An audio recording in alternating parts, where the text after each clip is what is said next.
Muy buenas a todos, bienvenidos a esta sección muy especial de Negra Galería. Vamos a hablar con María Candelaria Ferrera Bautista, una especialista en las bellas artes, es profesora de bellas artes y además es doctora de la Universidad de Sevilla, con una tesis que a nosotros nos apasiona y por eso la hemos invitado aquí. Es sobre el juguete, en la producción artística latinoamericana. Y esto se ajusta o viene a colación de la intención de ser en la galería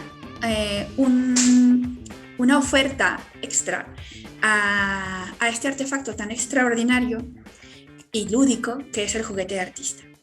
Eh, Queremos presentarla, queremos además anunciarles que pronto colaborará con nosotros en un taller extraordinario que dictará especialmente para guías de museo, ya os iremos adelantando más adelante. Y bueno, vamos a proceder a tener una conversación con ella, confío que sea del agrado de todos y que sea de interés. Cande, nos gustaría que nos contaras cómo fueron los principios de cómo el juguete llegó a ser interés de los artistas para, para que ellos trabajaran en este objeto tan lúdico.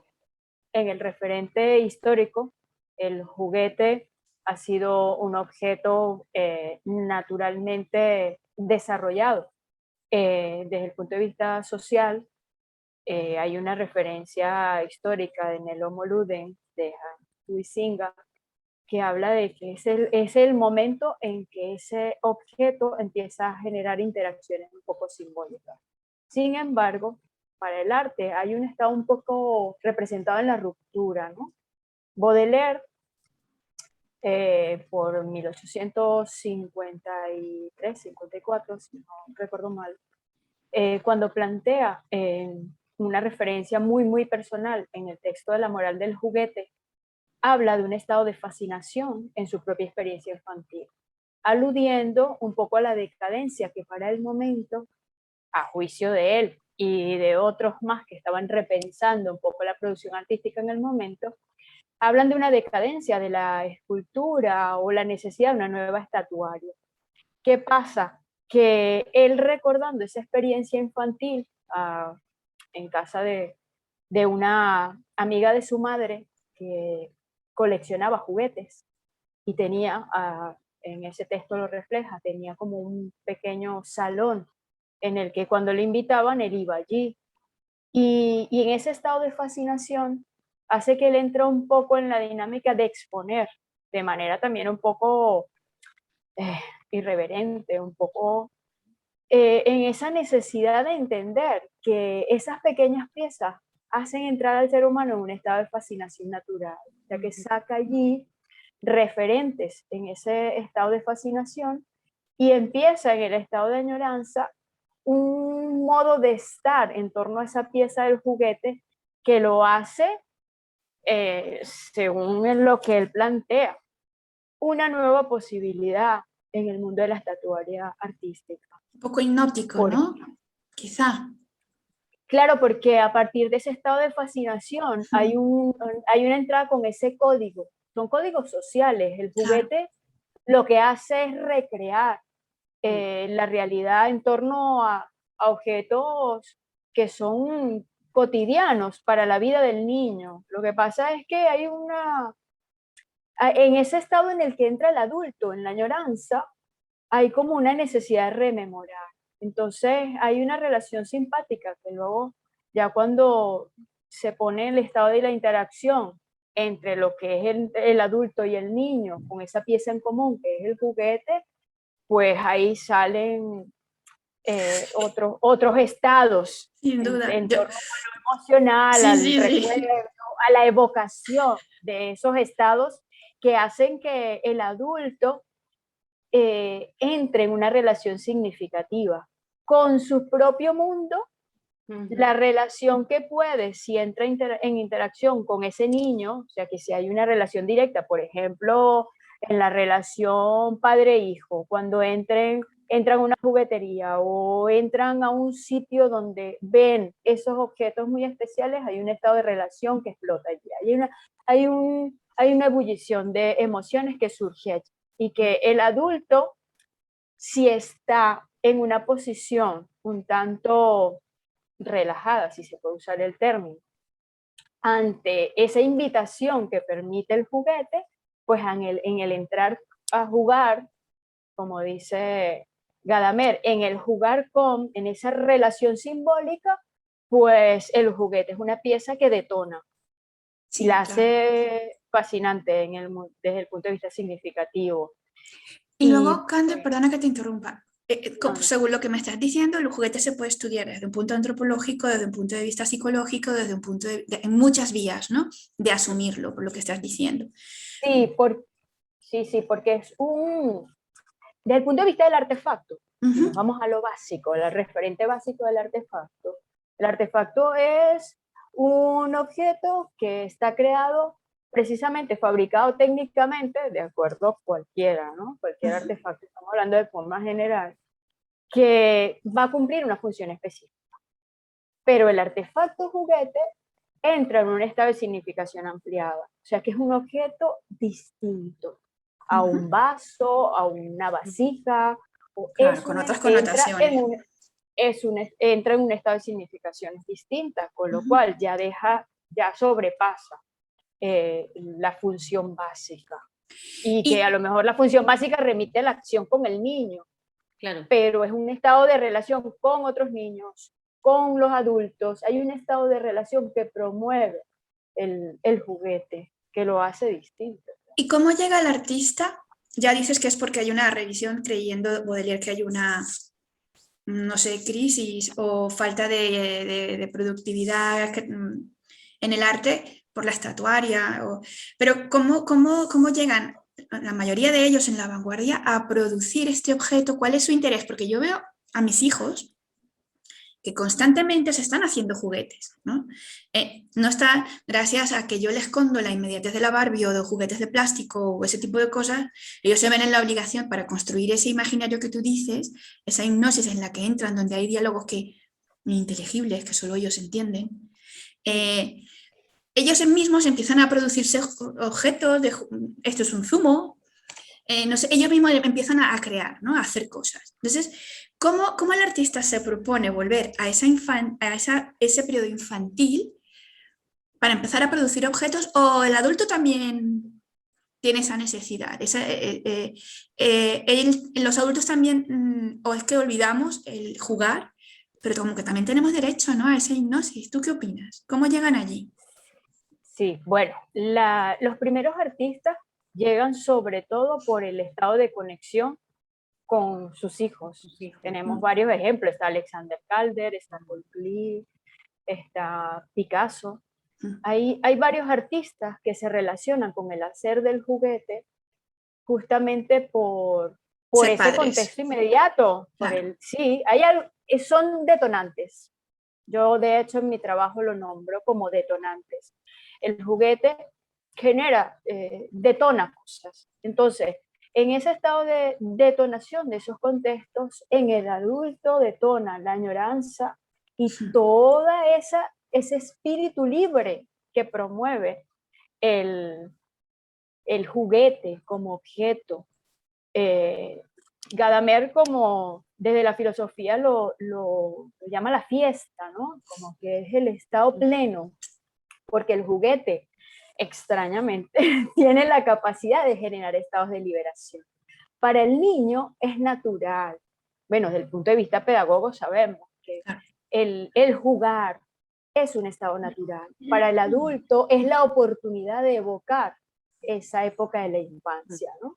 Y hace una suerte mentalmente, así como el niño construye esos mundos, el juguete es capaz en el adulto de evocar y buscar en su mundo, a modo de arqueólogo, ¿no? Yo también uso la palabra arqueólogo en mi trabajo, porque es justamente entrar en esa búsqueda a partir de esos estados de detonación. Siempre tuvimos nosotros una muñeca especial o un juguete de estos artesanos que a mí me solían gustar mucho porque, bueno, uno cuando viene de pueblo también un poquito alude un poco más a ese estado natural del juguete, del que se hace, del que se construye. Y si tuviste la posibilidad en tanto tiempo de ocio que promueve el estado natural en la infancia, pues cualquier objeto que alude a esos mundos va a detonar en el adulto ese estado. Que el adulto, por diferentes razones de ser adulto,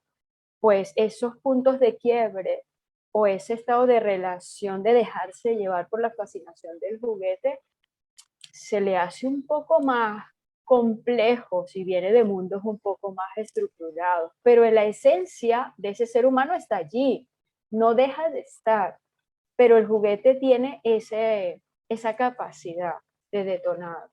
Y, y los materiales, Cande, no estaban hechos para vender, ¿no? Ellos empezaron a trabajar este objeto. No. Vale.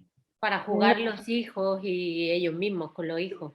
Sí, sí, y de hecho históricamente tenemos muchos objetos que han quedado como referentes, ¿no? de esos mundos de relación con el juguete, pero no, generalmente se hacían, y bueno, de acuerdo a las comunidades, se hacía de acuerdo a los niños y a los intereses que hubiera, las pelotas, las primeras pelotas de cuero, por ejemplo, las tabas, que eran pequeñas tallas, eran objetos además muy, muy personalizados, si cabe el término, para el contexto en el que fueron creados. Claro, por ejemplo, Calder hace un circo, creo, ¿no?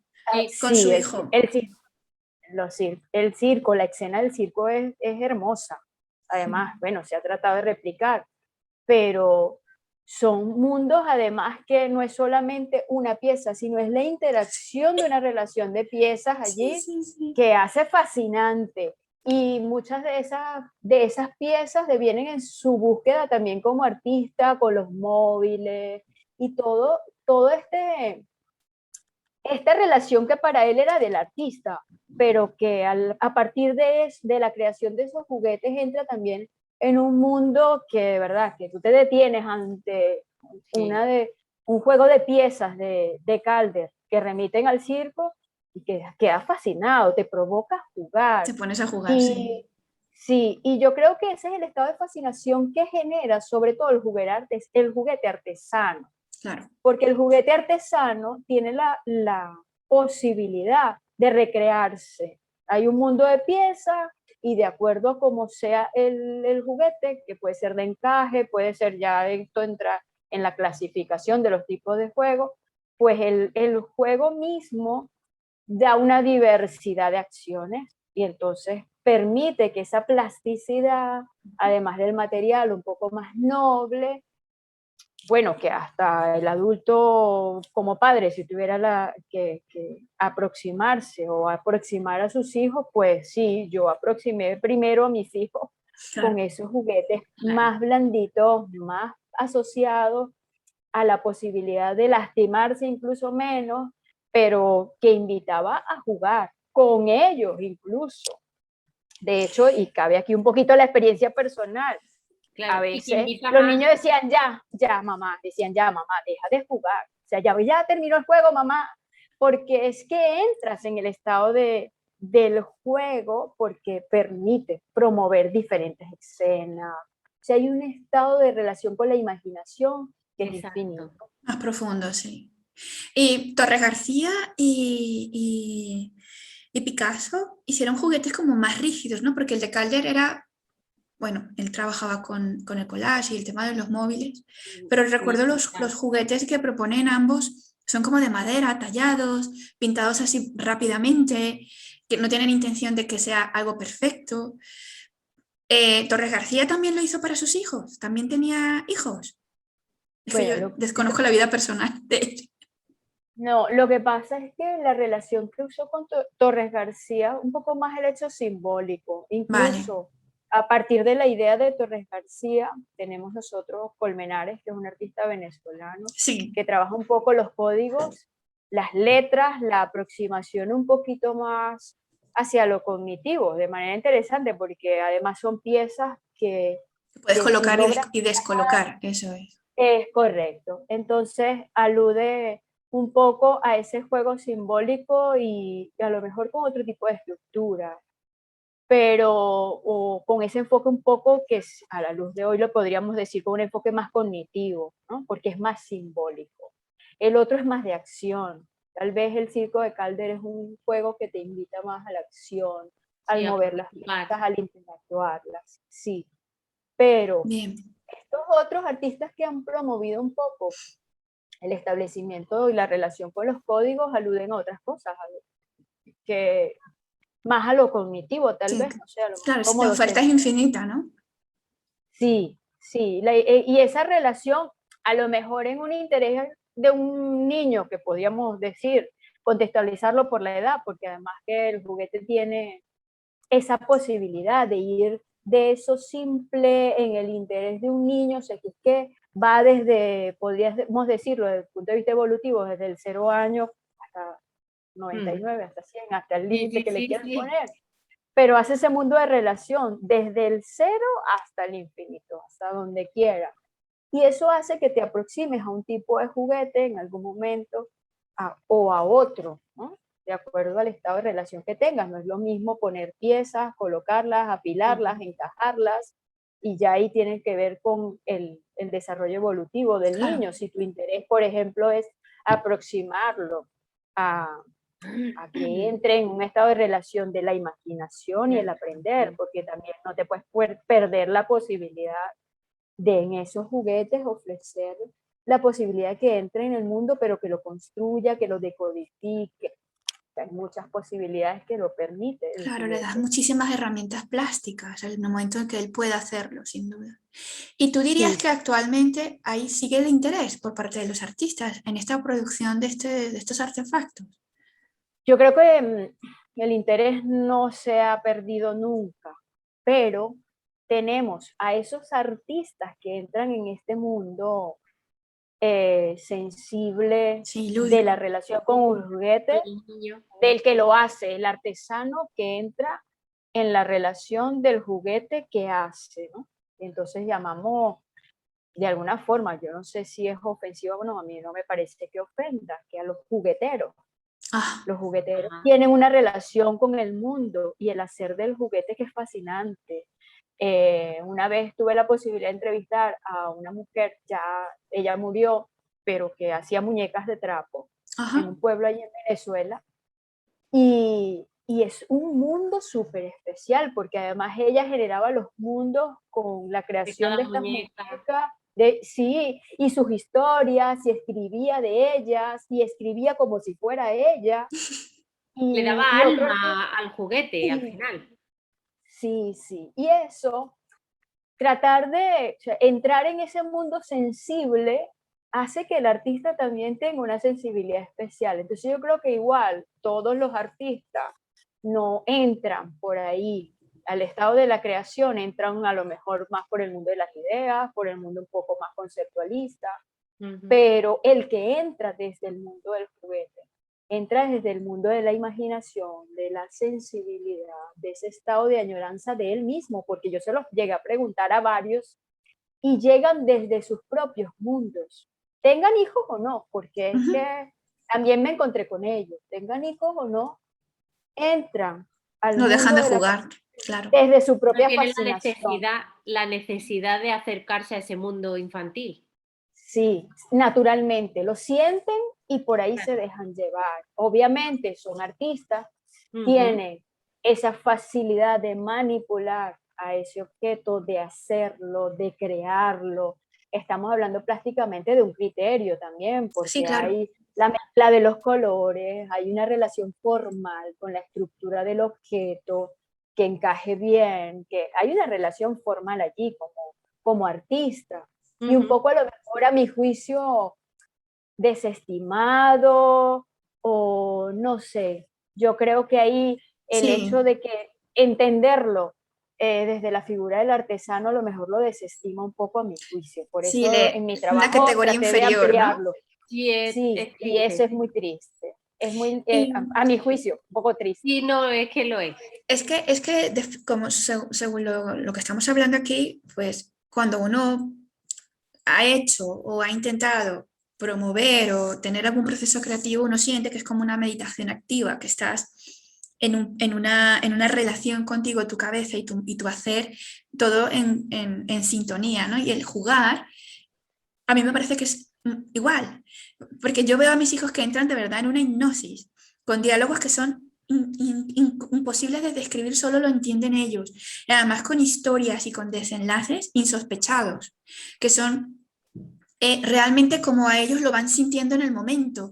A veces se hacen sufrir y digo, pero cambia la historia, si la historia es tuya, puedes decidir que pase otra cosa, pero no, ellos desean que eso suceda así y sufren y lloran porque les falta seis hipopótamos. Yo, bueno, pues ponte uno más, que más te da si lo estás creando tú, ¿no? Pero no, hay toda una relación de necesidades, de, de situaciones psicológicas, inclusive de intenciones de emoción que hace que el juego sea tan valioso para madurar, para crecer, inclusive para asumir roles en la sociedad, ¿no? Que cada quien se va colocando como papá, como mamá, enfermero, doctor, van cambiando, un día es heroína y luego es bailarina.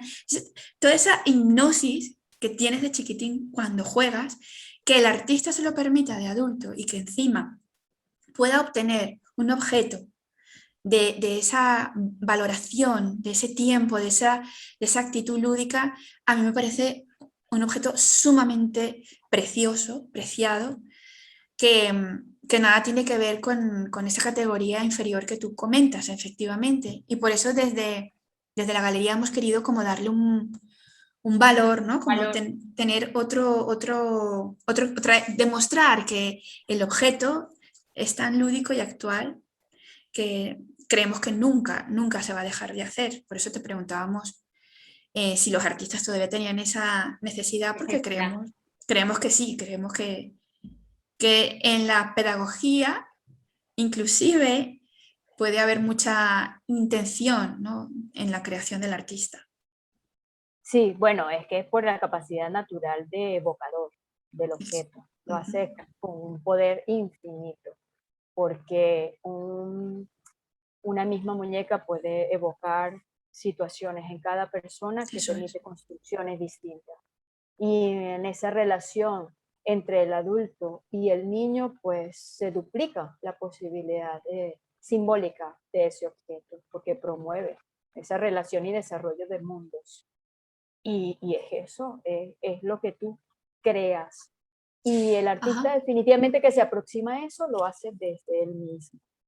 Hay un caso que conozco que es coleccionista, tiene una colección de juguetes hermosísima, desde los que eran de latón, pintados, la chapa pintada, el juguete de madera, o sea, porque es que además te da una durabilidad que no permite, ya luego de la creación industrial del juguete, el juguete seriado, que salen miles de uno, pues ese juguete también al romperse, pues sí, pues el niño puede generar ahí otras situaciones, sí que es verdad, pero ese estado natural de evocación de esa pieza que se construye artesanalmente tiene un estado simbólico que promueve otras cosas plásticas distintas al juguete industrializado.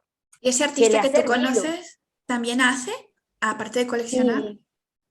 Sí, es de apellido Calderón. Calderón. En Venezuela, bueno, no sé si debe estar en Venezuela, en Mérida, que además es un estado en el que en Venezuela el artesano se desarrolla de una manera natural y muy significativa. Entonces, su taller es hermosísimo, pero es que abres el taller por la colección. Él te lleva primero por su colección, por su juguete, y en un estado de orgullo natural, como el niño que abre la habitación, venga, que te lo muestro. Y luego es que pasas al taller. Entonces eso hace allí, y donde él se sienta en una mesa y conversa contigo. A mí esa entrevista me pareció fascinante. Igual que la de la muñequera, que se hacía llamar así, la muñequera. Maravilla. Porque te hacen entrar en su mundo primero de exhibición, ¿no? Eso que para ellos son sus piezas importantes. Sus tesoros. Sus tesoros, eso. Claro. Y entonces luego vas, mira, y aquí los construyo, aquí hago los míos, aquí recreo los míos. Y de verdad hace que tú conectes con ese mundo. Tiene nietos, hijos, nietos, etcétera. Y para él, sí, y para mí fue un conflicto porque yo entré a su taller con mis niños pequeños. Entonces yo no sé si los llevé a sufrir o qué. Al final salí con dos Querían piezas. todo. Sí, al final salí con dos piezas que no sé si me gustaban más a mí o estaban más conectadas conmigo que con ellos. Pero yo era la que no podía salir de ahí sin llevarme algo de este mundo tan bonito, ¿no? Claro. Pero es porque hay un estado también de vocación muy fuerte que sale del alma del artista y le imprime a cada objeto su alma. Entonces esto lo hace más poderoso, ¿no? Los que estamos en el mundo del arte sabemos que esa detonación del estado sensible te lleva a lo pleno, lo que decía antes en el juego El símbolo y la fiesta de Gadamer, que yo creo que esa trilogía es súper potente, porque ese estado de relación con los juguetes, el jugar con, y el estado simbólico del objeto de carga en ese jugar con tus mundos, tanto ahí lo hablo como el ser humano en general, ya no importa si eres adulto o niño, porque al final cuando juegas vuelves a un estado natural, súper simple, que es a tu esencia. Y en esa esencia, ¡pum!, evoca la fiesta, que es el estado de la celebración plena del espíritu. Y es lo que hace realmente del juguete, es ese estado de objeto que permite que ese ser humano se desarrolle, ¿no? Y eso, lo que decías, como un estado de allí que podríamos relacionar en un presente relativo, porque genera un estado de espacio como de meditación, de protección, una de un presente activa. relativo allí. Sí, eso es. Entonces Totalmente. eso, imagínate, a partir de una pieza, que puede ser muy simple o compleja, depende de la cantidad de elementos que tenga. Bueno, Cande, de verdad te agradecemos un montón que nos hayas dedicado estos minutos para hablar del juguete de artista. Nos quedamos con sabor a poco, esto tendrá que continuar en una segunda parte. Sí, es importante. Sí, sobre todo porque si queremos iniciar esta oferta en la galería, pues queremos también explicar un poco cuál es la razón, ¿no? Explicarle al público cuál es la idea que tenemos. Y nada, agradecerte tu participación aquí. Y nada, que ya nos vemos en otra. Muchísimas gracias. Nos vemos. Yo agradecida porque el tema del juguete ha hecho que una parte de mi desarrollo de trabajo académico entre en una fascinación distinta. Yo el trabajo lo terminé llorando de emoción. Porque me lo imagino. Fue un trabajo vivido, fue un trabajo de relación con la acción, con el juguete, con mis mundos infantiles y con los de mis hijos, con los de mis artistas. Y realmente fue un trabajo muy sentido. Así que el juguete me parece que es el... Bueno, a ver cuándo se publica. Fascinante. A ver si en Negra saca esa versión, publicación, ya veremos. Vamos a ver. Estamos encantadas. Bueno, un besazo, muchas gracias. Gracias a ustedes. Beso, hasta luego.